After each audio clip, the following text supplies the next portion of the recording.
गांव के एक कोने में टूटी फूटी झोपड़ी थी। झोपड़ी के बाहर एक बुझी हुई आग के पास बुजुर्ग हरिया और उसका जवान बेटा मोहन बैठे थे। ठंडी हवा हड्डियों को चुभ रही थी।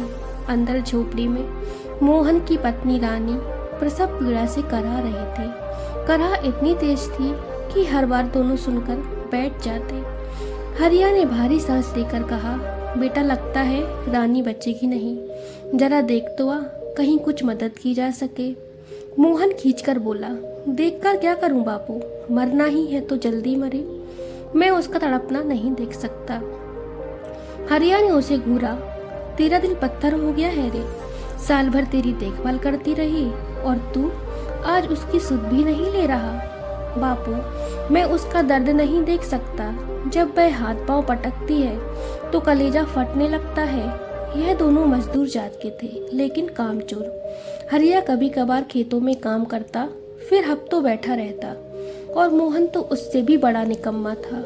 आधा घंटा काम करता और फिर हुक्का पीने बैठ जाता। इसलिए गांव में उनकी बहुत बदनामी थी। किसान भी इन्हें मजदूरी पर तभी रखते जब गांव में उन्हें और कोई न मिले। आज भी उनके पास खाने को कुछ नहीं था। सुबह मोहन खेत से चोरी छिपे आलू खोद लाया। दोनों वहीं आग में भूने बैठे थे। हरिया ने एक आलू निकालकर छीलते हुए कहा, बेटा जाकर देख ले, कहीं बच्चा तो नहीं हो गया। मोहन ने शंका से बाप की ओर देखा। अगर मैं अंदर गया तो यह आधे से ज्यादा आलू खा जाएंगे। मुझे डर लगता है अंधेरी कोठरी में जाने से। मैं नहीं खाऊंगा, औरत है तेरी, डर किस बात का। मोहन कुछ देर चुप रहा, फिर बोला, बापू अगर बच्चा हो भी गया तो क्या करेंगे, घर में न सौंठ तेल गुड़ कुछ भी नहीं है, बच्चा भी भूखे मर जाएगा।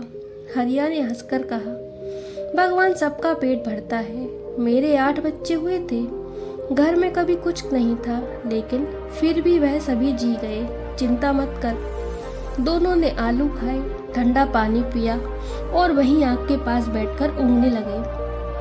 अंदर रानी का दर्द बढ़ता ही जा रहा था। भोर होते ही मोहन ने हिम्मत कर कोठरी में झांका। रानी का शरीर ठंडा हो चुका था, चेहरे पर मक्खियां बिनक रही थीं, बच्चा भी पेट में ही मर चुका था।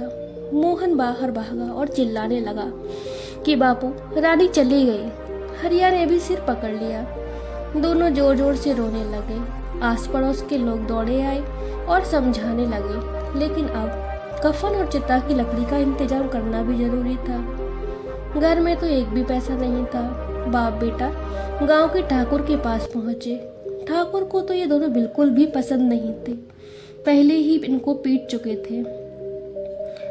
क्यों रे हरिया, फिर क्या गड़बड़ की, काम पर नहीं आता और मेरे पास मुँह उठाए खड़ा है। हरिया ने जमीन पर माथा टिकाया और बोला, सरकार विपत्ति में हूँ, बहू रात को चल बसी, अब कफन के लिए मदद चाहिए, आपके बिना कौन मिट्टी पार लगाएगा। ठाकुर ने झुंझलाकर जेब से 2 रुपए फेंक दिए, जा निपटा ले काम और काम पर आना शुरू कर दे। गांव के बनियों और साहूकारों ने भी थोड़ा थोड़ा देकर 5 रुपए कर दिए। लकड़ी मिल गई। सब ने कहा जल्दी कफन लेकर आओ, दोपहर तक चिता तैयार हो जाएगी। हरिया और मोहन बाजार की ओर निकल पड़े। बाजार का मोड़ आते ही मोहन बोला, बापू हल्का सा कफन ले लेते हैं, आखिर जल ही जाएगा। हरिया ने सहमति जताई। हाँ, लोगों को दिखाने के लिए है बस, रात को कौन देखने आता है। वे कई दुकानों पर गए, कपड़े देखे, लेकिन कुछ पसंद न आया। शाम ढलने लगी, तभी हरिया की नज़र शराब की दुकान पर पड़ी। दोनों चुपचाप अंदर चले गए। हरिया ने दुकानदार से कहा, साहू जी एक बोतल ला दो। फिर दोनों ने बैठकर शराब पी, कुछ चिखोना मंगाया, मछली तलवाई। नशे में दोनों की कफन की फिक्र भूल गए। मोहन ने कहा, बापू कफन लगाने से क्या होगा, रानी तो बैकुंठ में ही जाएगी।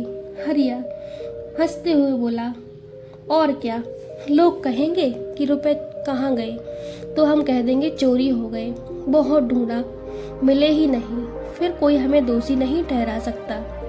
दोनों ने और शराब मंगाई, पूरी कचौरी खाई, फिर बाद में भरपेट भोजन किया।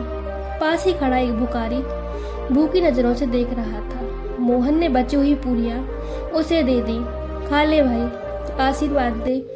जिसकी कमाई थी वह तो चली गई, तेरा आशीर्वाद उसे जरूर मिलेगा। हरिया बोला, बेटा आज रानी सच में बखून जाएगी।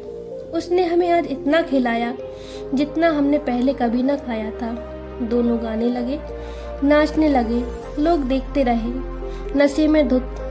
अंत में दोनों वहीं पसर गए और गांव के लोग रानी की लाश का अंतिम संस्कार बिना कफन करके ही लौट आए।